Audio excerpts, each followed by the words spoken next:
জন মক্সলি অর্থাৎ dean Ambrose WWE ছেড়ে এইডাব্লিউতে চলে গিয়েছিলেন, আর বর্তমান সময়ে ডাব্লিউডাব্লিউতে এই জন মক্সলির জন্যই দ্য শিল্ডকে দেখা যায় না। এখনও পর্যন্ত ডাব্লিউডাব্লিউ এর প্রচুর পরিমাণে ভক্ত রয়েছেন দ্য শিল্ডকে মিস করছেন। তবে শিল্ড আবারও ফিরতে পারেন ডাব্লিউডাব্লিউতে, তবে এই বিষয়টি ঠিক তখনই সম্ভব হবে যেই সময়ে জন মক্সলি অর্থাৎ ডিন অ্যামব্রোজ ডাব্লিউডাব্লিউতে ফিরে আসবেন। বিশেষ করে আপনারা অবশ্য সকলেই জানেন যে ডিন অ্যামব্রোজ ডাব্লিউডাব্লিউ থেকে বিদায় নিয়েছিলেন এজন্যই, কেননা তাকে বাজে বুকিং দেওয়া হচ্ছিল, আর বাজে বুকিংয়ের জন্যই তিনি ডাব্লিউডাব্লিউ এর ওপরে অনেকটা রেগে গিয়েছিলেন। আর কন্ট্রাক্টটি শেষ হবার পরে ডাব্লিউডাব্লিউ এর সাথে আর কন্ট্রাক্ট করেছিল না, বরং পরবর্তীতে AEW অর্থাৎ অল এলিট রেসলিং এর সাথে যুক্ত হয়েছেন।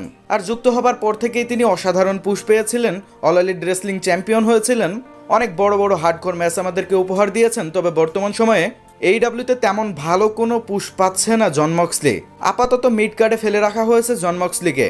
তবে মোট কথা যেটা, জন মক্সলির ডাব্লিউডাব্লিউ থেকে বিদায় নেওয়ার প্রধান কারণই কিন্তু হচ্ছে তাকে ভালো বুকিং না দেওয়া। তবে বর্তমান সময়ে AEWতে ভালো বুকিং দেওয়া হচ্ছে না জন মক্সলিকে। আর আরও একটি গুড নিউজ হচ্ছে 2023 সালের জানুয়ারি মান্থে ডিন অ্যামব্রোজের AEW এর কন্ট্রাক্টটি শেষ হয়ে যাবে, আর তারপরে তিনি যেখানে ইচ্ছে সেইখানে যেতে পারবেন। প্রাথমিক পর্যায়ের দিকে যে সময় তিনি AEW এর সাথে যুক্ত হলেন, AEW চ্যাম্পিয়ন হলেন, ক্রিস জেরিকোর সাথে ফিউড দিলেন, কেনি ওমেগার সাথে অনেক ভয়ঙ্কর ম্যাচ উপহার দিলেন, আর সেই ম্যাচগুলো রেসলিং ইতিহাসের অন্যতম ম্যাচ। তবে বর্তমান সময়ে AEW তাকে একেবারে নিম্ন অবস্থানে নামিয়ে দিয়েছে। তবে প্রাথমিক পর্যায়ে খুব ভালো পুশ পেলেও সেই সময় যখন তাকে প্রশ্ন করা হয়েছিল আপনি কি কখনো আর ডাব্লিউডাব্লিউতে ফিরতে চান, সে সময় ডিন অ্যামব্রোজের উত্তর ছিল, অর্থাৎ জন মক্সলির উত্তর ছিল, তিনি কোনো রেস্টুরেন্টে ওয়েটার হিসেবে কাজ করবেন, তারপরেও তিনি ডাব্লিউডাব্লিউতে ব্যাক আসবেন না।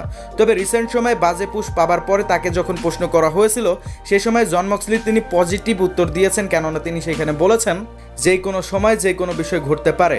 আমি যে ডাব্লিউডাব্লিউতে যাব না এই বিষয়টি কিন্তু একেবারেই সত্য না।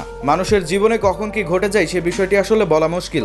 অর্থাৎ বোঝাই যাচ্ছে যে AEW এর যেহেতু অন্যতম পাওয়ার হাউস হচ্ছেন ডিন অ্যামব্রোজ অর্থাৎ জন মক্সলি, তিনি যদি 2023 সালের জানুয়ারি মান্থের কন্ট্রাক্টের পরে AEW এর সাথে না থাকেন তাহলে ডাব্লিউডাব্লিউই নিঃসন্দেহে তারই ফায়দা উঠাবেন এবং তিনি ডাব্লিউডাব্লিউ এর সাথে যুক্ত হতে পারেন। ডাব্লিউডাব্লিউ এর সাথে যুক্ত হলে অনেকগুলো ড্রিম বিষয় থাকবে, সেটা হচ্ছে প্রাথমিক পর্যায়ে সেটা হচ্ছে দ্য শিল্ডের সাথে যুক্ত হওয়া। এছাড়াও রোমান রেন্স তিনি একজন হিল রেসলার, ডিন অ্যামব্রোজ তিনি বেবিফেস হিসেবে রোমান রেন্সের বিরুদ্ধে তিনিও ফাইট করতে পারেন, অনেক বড় ফিউড দিতে পারেন। আগে ডিন অ্যামব্রোজ ডাব্লিউডাব্লিউতে মিড কার্ডের রেসলার ছিলেন, তবে বর্তমান সময়ে কিন্তু টপ কার্ডের রেসলার রোমান রেন্সের সাথে যদি ফিউড দেয় তাহলে নিঃসন্দেহে অসাধারণ কিছু হবে। তবে আপাতত দৃষ্টিকোণে জন মক্সলির ডাব্লিউডাব্লিউতে আসার অনেক সম্ভাবনা রয়েছে। 2023 সালের কন্ট্রাক্টটি শেষ হবার পরেই এই বিষয়টি বোঝা যাবে। তবে দেখা যাক ডাব্লিউডাব্লিউ ম্যানেজমেন্ট এবং AEW কি করে। আর জন মক্সলি যদি ডাব্লিউডাব্লিউতে ফিরে আসে তাহলে নিঃসন্দেহে অনেক ইন্টারেস্টিং কিছু বিষয় দেখা যাবে। ধন্যবাদ।